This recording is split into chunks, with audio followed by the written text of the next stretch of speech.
Maintenant, on va rentrer dans le principe qu'on retrouve au niveau des entreprises. Quand on rentre au niveau des entreprises, on se rend compte que si on prend l'exemple que donnait Fabrice tout à l'heure, on va avoir cette vision avec des grands groupes qui vont avoir de belles politiques, une belle raison d'être. Souvent, on se fait accompagner par un grand cabinet de conseil et puis on va structurer une belle raison d'être, une belle politique. Et derrière, on va l'implémenter, on va la pousser sur les équipes opérationnelles, sur différents sites d'un groupe. Sauf que derrière, on se retrouve à avoir des actions à la marge. Parce qu'en fait, ces équipes-là, finalement, ne comprennent pas trop. On leur pousse la RSE, mais quand il faut faire un choix business, on fait toujours le choix du business court terme. Donc, il y a comment dire, une contradiction entre les deux qui est très rapide. Et du coup, bah, la démarche, personne n'y croit et ça ne fonctionne pas. Ce n'est pas fédérant. D'accord? Donc, en réalité, cette raison d'être là qu'on a définie, elle ne vaut pas grand-chose. Parce que à partir du moment où on n'a pas convaincu toutes les personnes, toutes les parties prenantes, ça ne fonctionne pas. Et en réalité, c'est un petit peu comme si on commençait par là. C'est ce qu'on retrouve beaucoup sur un phénomène de PME, petits groupes, où aujourd'hui, on ne va pas avoir tous ces éléments-là. On ne va pas avoir les moyens de faire appel à un grand cabinet de consulting, par exemple, pour nous aider au niveau du board. Et on va en fait, dire il faut qu'on fasse de la RSE, et là, on va faire des actions à la marge. Ah, il faut qu'on fasse de la RSE, bah, comme on ne sait pas faire sur notre cœur de métier, typiquement, je prends l'exemple d'une entreprise qui fait des bouteilles d'huile, d'accord, transformation d'huile, ben, quand vous allez dire à une équipe, faut faire de la RSE, je vous donne un exemple réel d'une vraie société dans l'huile. Action RSE numéro 32, nous avons ramassé les détritus autour de l'usine. C'est réel ce que je vous dis, hein. Je l'ai vu. Hein. Je l'ai vu sur LinkedIn.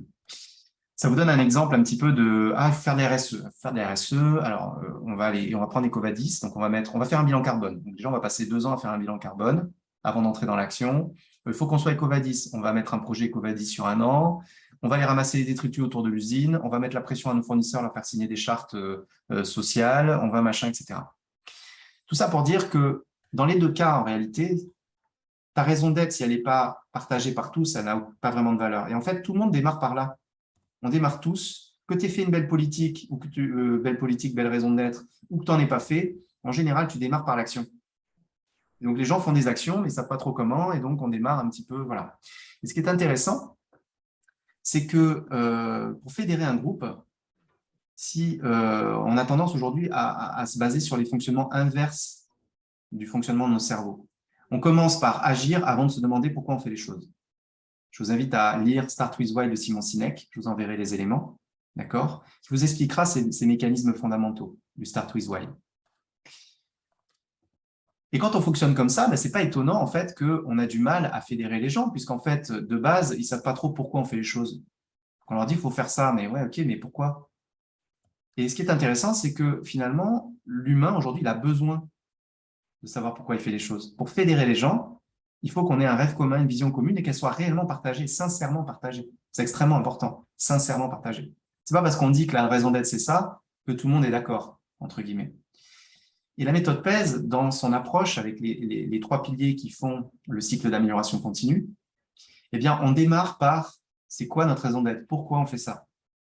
D'accord? Et on dépasse, et là, je reprends par exemple ce que disait Damien, et ce que plein d'entre vous ont dit, c'est pas pour rien que vous êtes ici, en fait. C'est qu'on a aujourd'hui ce terreau commun, cette volonté de comprendre pourquoi ça ne fonctionne pas, etc. Et la pyramide, la journée d'aujourd'hui, elle est orientée sur ça. Elle essaie de nous dire, c'est quoi notre motivation? Pourquoi on fait ça?